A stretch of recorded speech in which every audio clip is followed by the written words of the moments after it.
Tudo bem com vocês e minhas irmãs?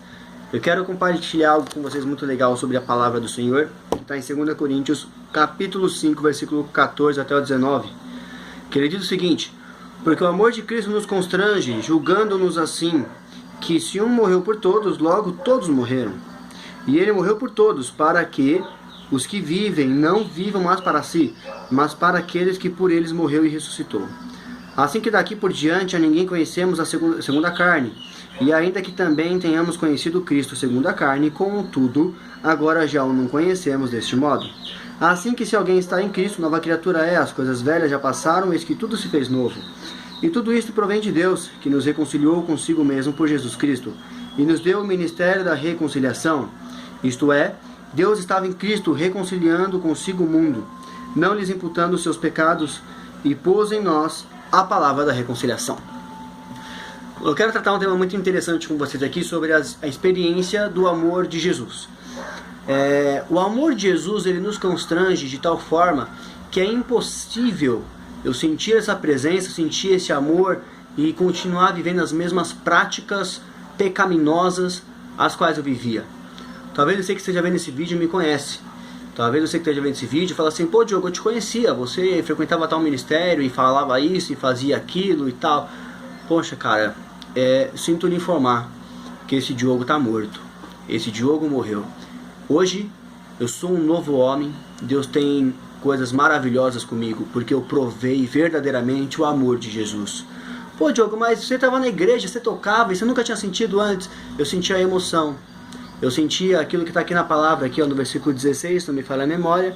E ainda que também tenhamos conhecido Cristo segundo a carne. Era nela que eu conhecia Jesus. Eu conhecia no sentimento, falava de Jesus, eu me comovia. Era uma emoção.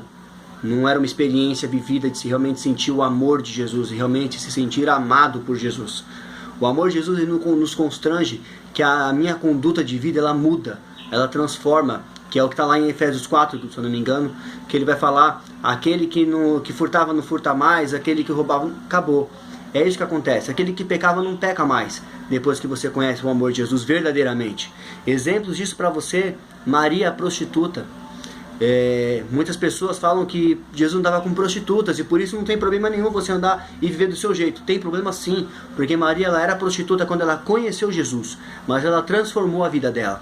Ela parou de ser prostituta, ela entregou a vida para Jesus, porque o amor de Jesus a constrangeu de tal forma que ela não podia mais andar desta forma. Entende? E é sobre isso que eu quero falar com vocês. Um outro exemplo sobre isso que eu vou dar para vocês, eu ouvi também falar a respeito disso daí, sobre leprosos. Jesus não andava com leprosos. Não, Jesus curava os leprosos. E alguns leprosos andavam com Jesus. Vamos ler Bíblia que a gente vai conhecer bastante sobre esses assuntos. Bacana? Desculpa se eu estou parecendo ser um pouco rude, não é essa a intenção, tá bom? Um outro exemplo que eu vou dar para vocês é sobre Zaqueu. Zaqueu, o cara, Jesus entrou na casa de Zaqueu. E quando ele adentrou a casa de Zaqueu, não se sabe o que eles conversaram. Mas eu tenho certeza que ele sentiu um amor constrangedor de Jesus ali. Que ele saiu falando assim: aquele que eu roubei eu vou devolver o dobro. Se eu prejudiquei alguém eu vou devolver o dobro. Então você imagina a maneira que ele sentiu o amor de Jesus. O amor constrangedor de Jesus Cristo. Outro exemplo que eu estou falando para vocês. O porquê que eu tenho que andar com Jesus e minha vida tem que mudar. Jesus, quando encontrou Maria, né? Ele falou: onde estão os seus acusadores, mulher? E ela olhou e viu que não tinha ninguém. Ele falou: vá e não peques mais. Então o desejo de Jesus é que você o encontre, sim, pecador. Você vai encontrar Jesus sendo um pecador. Mas quando você passar a conhecer Jesus verdadeiramente aqui dentro e não no conhecimento da sua carne, aí você vai entender que não tem como eu viver pecando. Ok? E Jesus disse: vai e não peques mais. Então você vai entender o que é isso. Pô, Diogo, eu não vou falhar. Sim, nós vamos falhar, nós somos completos de erros. Mas embora os nossos erros, a gente reconhece que estamos errados. Então a gente pede perdão, a gente se humilha para Jesus. E se eu pequei com algum irmão, eu vou pedir perdão para este meu irmão. E as coisas vão começar a continuar fluindo nas nossas vidas. Só um minuto. Sim, se eu peco, eu não conheço Jesus. Eu só conheço Jesus na carne. tá ok? E não verdadeiramente no meu espírito. E o trecho interessante aqui no versículo 19 é que ele diz assim: isto é, Deus estava em Cristo reconciliando consigo o mundo, não lhes imputando os pecados, e pôs em nós a palavra da reconciliação. Nós, como cristãos, não devemos acusar o pecado de ninguém.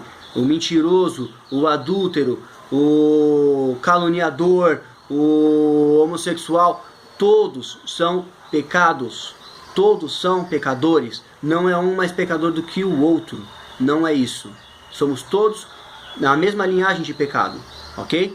O que a gente tem que nível, né, mesmo nível de pecado. O que nós devemos ter na ponta da nossa língua é a palavra de reconciliação do homem com Deus, ok? E não lhes imputar o pecado. Você é um pecador. Não. Nós devemos permitir que o Espírito os convença. Então, o Espírito Santo que vai convencer a pessoa do seu erro. É o Espírito Santo que vai convencê-la. Poxa, mas eu sei que ela erra, eu sei que ela está em pecado e se ela for assim, não vai para o céu. Ore, irmão. Ore, deixa Deus trabalhar. Tá bom? Ministra a palavra, deixa a palavra confrontar. Tá bom? E sem o confronto não há mudança, né, gente? A gente pode ver esses vários exemplos disso aí na palavra. Né? Vou citar aqui o exemplo de Jacó, que teve um grande confronto com Deus no Vale de Jaboque. Né? E depois de tanto que Deus fez dele as 12 tribos de Israel, e dele se transformou, o nome dele foi mudado de Jacó para Israel, e dele veio uma nação. Tá bom? Deus abençoe vocês. Obrigado por tudo. Precisar de alguma coisa, alguma dúvida, pode perguntar. Quero aqui somente ajudar vocês e sanar essas coisinhas aí que eu ouvi falar sobre alguns vídeos, dizendo que Maria era prostituta, então não tem problema você andar do lado de Jesus sendo pecador. Tem problema sim, você não vai para o céu. Simples, está na palavra, né? E Maria não andou com Jesus sendo prostituta. Ela transformou sua vida. Então ela passou a andar com ele.